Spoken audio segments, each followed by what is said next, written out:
नमस्कार दोस्तों, रामबाण एकेडमी के YouTube चैनल पर एक बार फिर से आपका हार्दिक स्वागत है।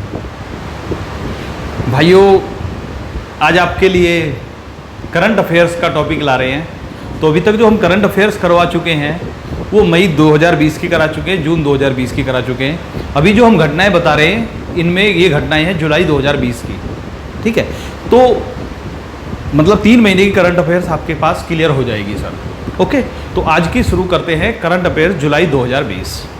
टॉपिक है करंट अफेयर्स जुलाई 2020। ठीक है, तो आप नोट करना शुरू कर दीजिए, चाहे तो स्क्रीनशॉट भी ले सकते हैं। वैसे नोट करें तो ज़्यादा अच्छा है अपनी लैंग्वेज के हिसाब से, क्योंकि हमने यहाँ पर बहुत छोटी लैंग्वेज का प्रयोग किया है। कह रहा है रूस के राष्ट्रपति व्लादिमीर पुतिन अगले 2 कार्यकाल अर्थात 2036 तक रूस के राष्ट्रपति रहेंगे। अगले 2 कार्यकाल और ये रूस के राष्ट्रपति रहेंगे। वे 2012 से रूस के राष्ट्रपति हैं। 2012 से रूस के राष्ट्रपति है। रूस में राष्ट्रपति का कार्यकाल भैया 6 वर्ष होता है। ठीक है, तो 2012 के हिसाब से 2024 में इनका कार्यकाल पूरा होना था, लेकिन 2 कार्यकाल और बढ़ा दिया, तो अब 2036 तक वही रूस के राष्ट्रपति रहेंगे। ऐसा वहां पर नियम बन चुका है अब सर। ठीक है सर, तो इसका मतलब उनके टोटल 4 कार्यकाल पूरे हो जाएंगे, 6-6 वर्ष के, 24 वर्ष तक लगातार व्लादिमीर पुतिन ही रूस के राष्ट्रपति रहेंगे। ओके, अगला सर, पुलित्जर पुरस्कार विजेता है सिद्धार्थ मुखर्जी, इन्हें पुलित्जर पुरस्कार मिल चुका है। और प्रोफेसर राज शेट्टी भारतीय मूल के हैं, नाम दिख रहा है सर। कार्नेगी कॉरपोरेशन के ग्रेट इमिग्रेंट 2020 से सम्मानित किए गए हैं। 2020 में इस पुरस्कार से कुल 38 व्यक्तियों को सम्मानित किया गया है। देखिए, कार्नेगी कॉरपोरेशन जो है एक संस्था है अमेरिका की। वो अमेरिका में रहने वाले प्रवासी लोग जो हैं, जैसे भारत के हो गए या दूसरे देशों के लोग जो अमेरिका में रह रहे हैं, इमिग्रेंट्स बोल रहे हैं जिनको, ठीक है, ऐसे लोगों ने जिन्होंने अच्छा कार्य किया अमेरिका के लिए, उनको सम्मानित करने वाली संस्था है कार्नेगी कॉरपोरेशन। ठीक है, इसने इस बार 38 लोगों को सम्मानित किया है, जिसमें से 2 भारतीय मूल के हैं, सिद्धार्थ मुखर्जी और प्रोफेसर राज शेट्टी। तो आपको बाकी 36 को देखने की जरूरत नहीं है, सिर्फ इन्हीं को देख लेंगे सर। ठीक है, ग्रेट इमिग्रेंट 2020 कार्नेगी कॉरपोरेशन ने दिया है, अमेरिका की है कार्नेगी कॉरपोरेशन। पुरस्कार सम्मान जो दिया है वो ग्रेट इमिग्रेंट्स 2020 के से दिया है, और 2 भारतीय, सिद्धार्थ मुखर्जी और प्रोफेसर राज शेट्टी। ओके भैया, शेट्टी कह दो या चेट्टी कह दो, चेट्टी भी लिख देते हैं भाई, कई बार कंफ्यूज मत हो जाना। ठीक, आगे बढ़ते हैं नेक्स्ट पर। देखिए, बहुत इंपॉर्टेंट है, सभी घरों को गैस कनेक्शन देने वाला भारत का पहला राज्य बना है हिमाचल प्रदेश। हिमाचल प्रदेश भारत का पहला राज्य है जो सभी घरों को गैस कनेक्शन देने वाला राज्य बन गया सर। यानी कि इसके हर घर में अब गैस का कनेक्शन है, LPG गैस जो होती है। अगला टॉपिक है 2030 तक नेट जीरो कार्बन उत्सर्जन का भारतीय रेलवे का लक्ष्य है। तो जो इंडियन रेलवे है उसने लक्ष्य रखा है कि 2030 तक नेट जीरो कार्बन उत्सर्जन, यानी कि जो मतलब हमारा प्रदूषण होता है, जो कार्बन का निष्कासन करते हैं, उसको जीरो कर देगी भारतीय रेलवे अपनी तरफ से। ठीक है, ओके, तो इसका मतलब है रेलवे के किसी भी कार्य में ऐसा कोई काम नहीं होगा जिसमें कार्बन का उत्सर्जन हो, यानी जिसमें प्रदूषण को नुकसान, मतलब प्रदूषण फैले, पर्यावरण को नुकसान हो, ऐसा कोई कार्य नहीं होगा सर। ठीक है, कब तक भैया? 2030 तक। इसमें ध्यान रखना, पूछा जा सकता है 2000 कब तक लक्ष्य है? 2030 तक का लक्ष्य है। आगे बढ़ते हैं सर। देखिए, 10 जुलाई 2020 को प्रधानमंत्री ने मध्य प्रदेश के रीवा में स्थित एशिया के सबसे बड़े, ये बहुत महत्वपूर्ण है, सोलर पावर प्लांट को देश को समर्पित किया। मतलब एशिया का सबसे बड़ा है, रीवा मध्य प्रदेश में है। सोलर पावर प्लांट भारत का तो हो ही गया, एशिया का भी सबसे बड़ा सोलर पावर प्लांट है। और इस प्लांट की क्षमता 750 मेगावाट है, यानी इसकी क्षमता 750 मेगावाट का सोलर पावर प्लांट बनाया गया है रीवा मध्य प्रदेश में सर। इससे याद रखना, जो बन रहा है कि इससे जो बिजली बनाई जाएगी वो आसपास तो काम करेगी, इससे दिल्ली मेट्रो के लिए भी विद्युत सप्लाई करने का लक्ष्य है सर। दिल्ली मेट्रो को भी यहाँ से बिजली दी जाएगी सर। ओके, तो अभी यहाँ पर सवाल क्या बन सकता है? बन सकता है कि भैया एशिया का सबसे बड़ा पावर प्लांट किस देश में है? भारत में है। कहाँ पर है? मध्य प्रदेश के रीवा में है सर। 750 मेगावाट क्षमता, प्रधानमंत्री ने इसी को अभी 10 जुलाई को ही समर्पित किया था, देश को कार्य करना शुरू कर दिया इसका मतलब। अब अगला क्वेश्चन है, हिमालय में पाई जाने वाली गोल्डन बर्ड विंग तितली, तितली है गोल्डन बर्ड विंग तितली, बर्ड विंग यानी कि जो चिड़िया के जैसे पंख हो जिसके, ऐसी तितली को देश की सबसे बड़ी तितली का दर्जा दिया गया है। महत्वपूर्ण है सर कि भारत की सबसे बड़ी तितली कौन सी है? गोल्डन बर्डविंग तितली है। कहाँ पाई जाती है? हिमालय में पाई जाती है। इसको अभी हाल ही में दर्जा दिया गया है। ओके, नेक्स्ट क्वेश्चन पर चलते हैं सर।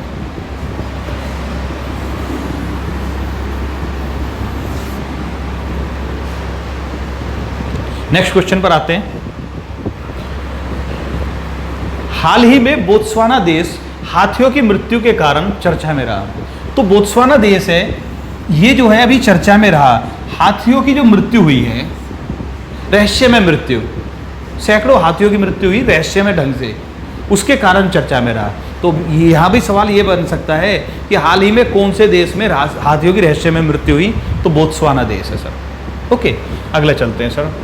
हमारे भारत के चुनाव आयुक्त है अशोक लवासा। याद रखना, मुख्य चुनाव आयुक्त नहीं, चुनाव आयुक्त। भारत के चुनाव आयुक्त अशोक लवासा को हाल ही में एशियाई विकास बैंक का उपाध्यक्ष चुना गया है। एशियाई विकास बैंक कहाँ भैया? मनीला में। फिलीपींस की राजधानी मनीला में पड़ता है। एडीबी बोलते हैं जिसे, एशियन डेवलपमेंट बैंक। ठीक है, एशियाई विकास बैंक या एशियन डेवलपमेंट बैंक का उपाध्यक्ष, अध्यक्ष नहीं उपाध्यक्ष चुना गया। किसको? अशोक लवासा को, जो भारत में चुनाव आयुक्त हैं। मुख्य चुनाव आयुक्त अलग होते हैं, चुनाव आयुक्त उनके नीचे 2 होते हैं सर। अगले पर चलते हैं। भारत और भूटान ने दोनों देशों के बीच संपर्क की सुविधा के लिए नया व्यापार मार्ग खोला है।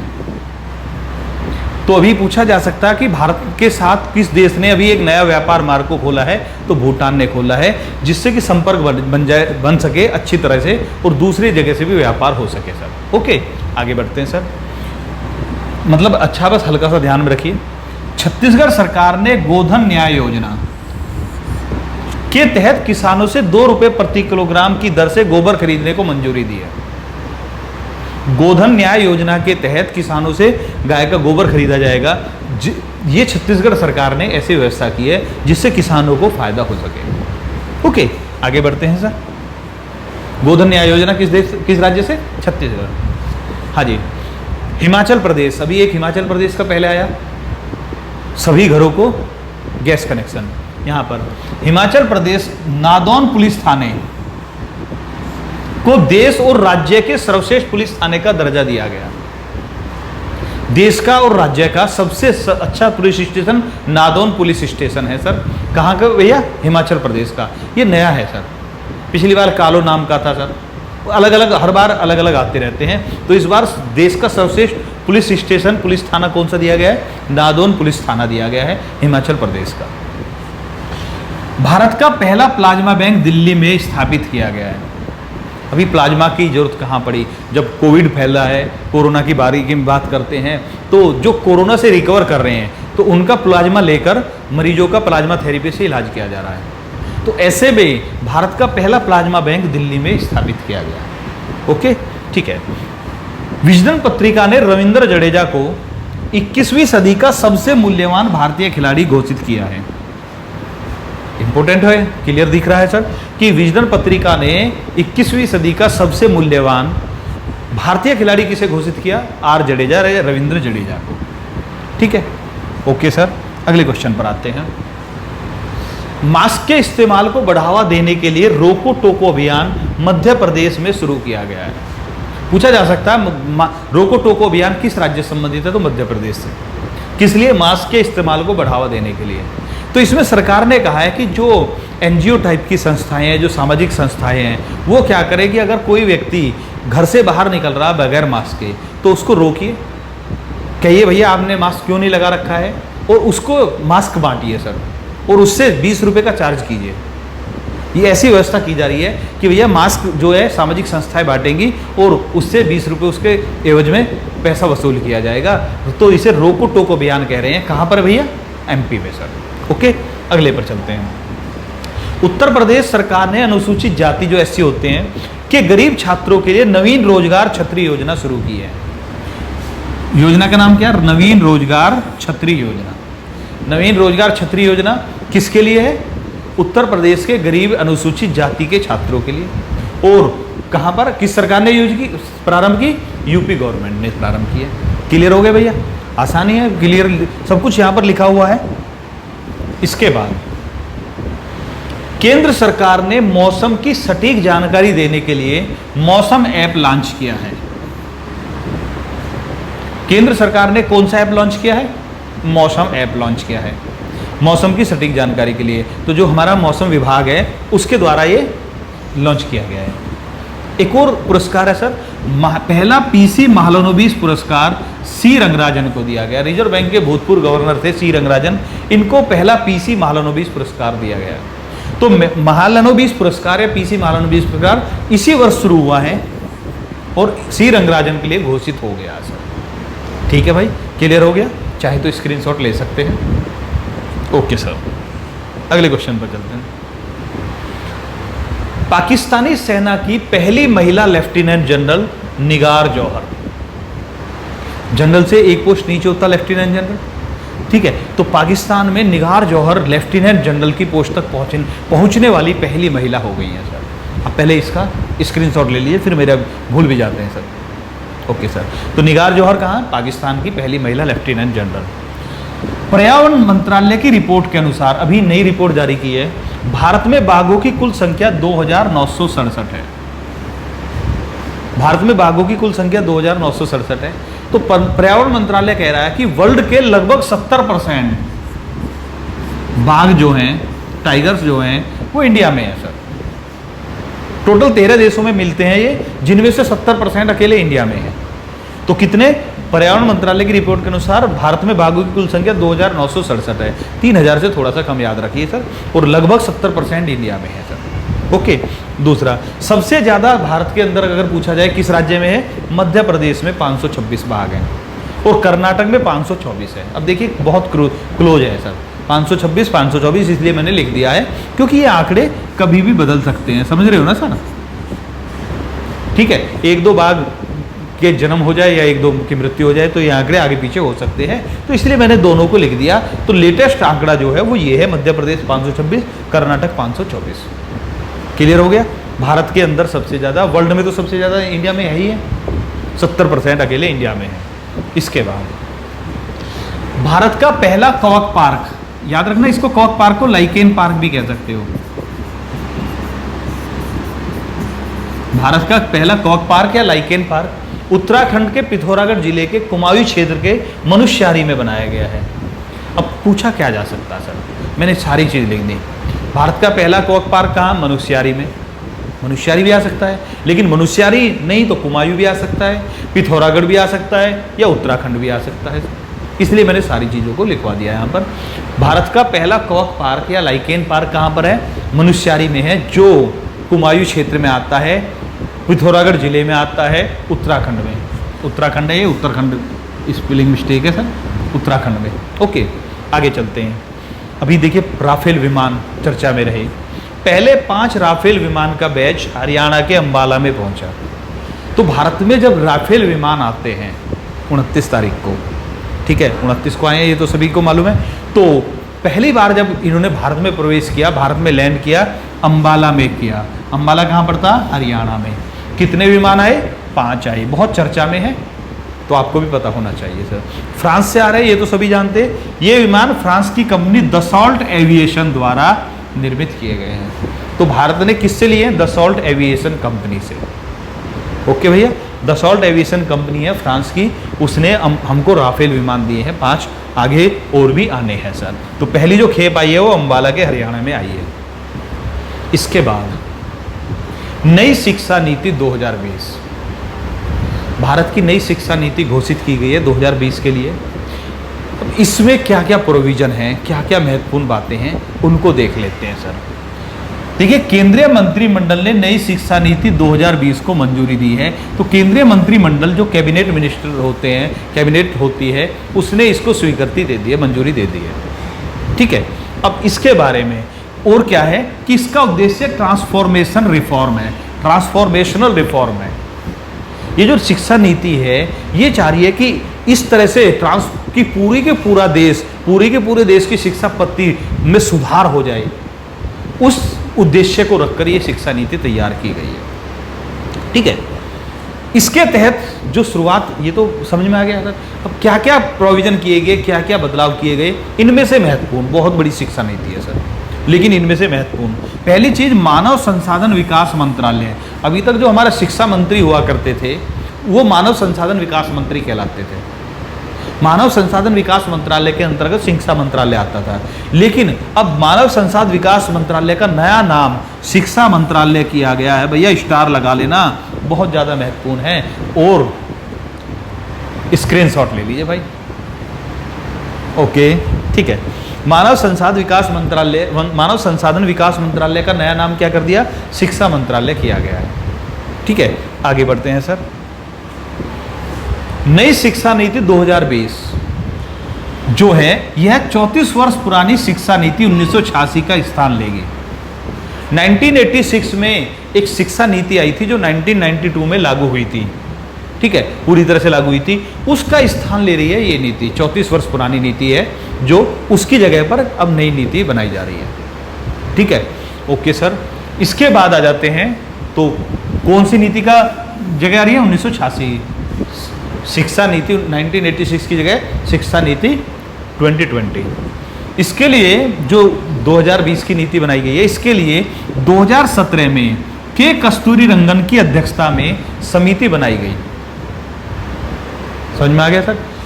इसके लिए 2017 में के कस्तूरी रंगन की अध्यक्षता में समिति बनाई गई, जिसने 2019 में अपनी रिपोर्ट सौंपी। उस समिति ने कब अपनी रिपोर्ट सौंपी? 2019 में। ओके, ठीक है भाई। अब एक बात और सर, के कस्तूरी रंगन इसरो के भूतपूर्व हेड रह चुके हैं, इसरो के चेयरमैन रह चुके हैं के कस्तूरी रंगन। इनकी अध्यक्षता में एक समिति बनाई गई 2019 में, 2019 में उसने रिपोर्ट सौंप दी और उस रिपोर्ट के तहत बहुत सारे चेंज किए गए। आगे चलते हैं सर। हाँ जी, इसमें 10+2 जो अब तक हम पढ़ते आ रहे हैं 10+2 के स्थान पर 5+3+3+4 प्रारूप होगा। इसमें जो 10+2 के स्थान पर क्या हो रहा है? 5+3+3+4। ठीक है, ये प्रारूप चलेगा सर। इसका मतलब क्या है? पहले 5 साल में से क्या होता है सर कि ये इसमें 3 साल तो होते हैं आपकी क्लास फर्स्ट तक आने से पहले, तो इसमें कक्षा 2 तक, क्लास 2 तक के जो पहले 5 साल हैं, ठीक है, नर्सरी प्री नर्सरी वगैरह जो होते हैं उन सभी को मिलाकर क्लास 2 तक, फिर क्लास 5 तक, फिर क्लास 8 तक और फिर क्लास 12 तक। तो ये जो है क्लास 12 तक ये बोला जाएगा, 10+2 नहीं बोलेंगे। ठीक है, कोई दिक्कत नहीं। Okay sir. शिक्षा क्षेत्र में जीडीपी का 6% निवेश, इनका लक्ष्य है कि अभी जो हम 4.5% के आसपास शिक्षा क्षेत्र में निवेश कर रहे हैं, तो जीडीपी का 6% जो है शिक्षा क्षेत्र में जाना चाहिए हमारा। ये लक्ष्य लेकर चलेंगी राज्य सरकार और केंद्र सरकार दोनों मिलकर इस क्षेत्र में काम करेंगे, जिससे कि शिक्षा में जो सुधार ये चाह रहे हैं वो सारा सुधार हो सके। ठीक है भाई, यहाँ तक क्लियर है? ओके, अच्छा सर। इससे अलग एक और देख लेते हैं सर। देखिए, एक देश है सूरीनाम, शायद मुझे लग रहा है मैंने लिखवाया नहीं, मिस हो गया। सूरीनाम देश है, दक्षिणी अमेरिका का देश, दक्षिणी अमेरिका महाद्वीप है, उसका देश है सूरीनाम। इसकी राजधानी है पारामारिबो।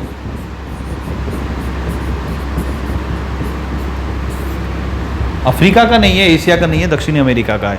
पारामारिबो इसकी राजधानी है। और इस सूरीनाम देश के जो राष्ट्रपति बने हैं वो है चंद्रिका प्रसाद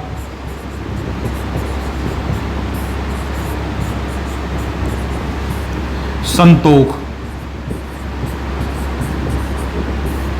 भारतीय मूल के हैं इसलिए इंपॉर्टेंट है। चंद्रिका प्रसाद संतोख सूरीनाम देश के राष्ट्रपति बने हैं और सूरीनाम देश की राजधानी है पारामारिबो। ठीक है सर? Okay sir. एक बार एक काम करते हैं सर, मैं सीरीज में आ जाता हूं। आप में से जिन भाइयों ने इसके स्क्रीनशॉट नहीं लिए हैं उसको आप प्लीज स्क्रीनशॉट ले लीजिए। ठीक है, आपको बस स्क्रीनशॉट लेना है। दूसरा है, इससे ये भी हो जाएगा कि कुछ छूटा तो नहीं है। तीसरा बता चुके हैं, स्क्रीनशॉट प्लीज। चौथा ये है, स्क्रीनशॉट लीजिए। नेक्स्ट पेज पर ये भी बता चुके हैं। ओके, इसके बाद नेक्स्ट है ठीक भाई, ठीक है, ये भी हो चुका है, ये भी हो चुका है, लीजिए स्क्रीनशॉट। नेक्स्ट, ठीक है, नेक्स्ट है आपके, ठीक भाई, नई शिक्षा नीति, ओके, ठीक सर। तो उम्मीद है आपने हर एक का स्क्रीनशॉट ले लिया होगा, लेकिन मैं फिर भी कहना चाहूँगा स्क्रीनशॉट के बजाय जो हम बोल रहे हैं उसको अपनी भाषा में लिखो तो ज़्यादा अच्छा है सर। ठीक है भाई। अभी देखिए एक बात और कहना चाहूँगा मैं, ये जो हम आपको करंट लिखवा रहे हैं ये हम इस तरह के लिखवा रहे हैं कि हमने जो महत्वपूर्ण चीज़ें उनको पकड़ लिया है सर। ठीक है, जैसे ही आपका एग्ज़ाम नज़दीक भी आएगा तो भी हम क्या करेंगे कि भाई जैसे अभी हम मंथ वाइज लिखवा रहे हैं, फिर हम पूरे 6 महीने की एक साथ भी लिखवाएंगे।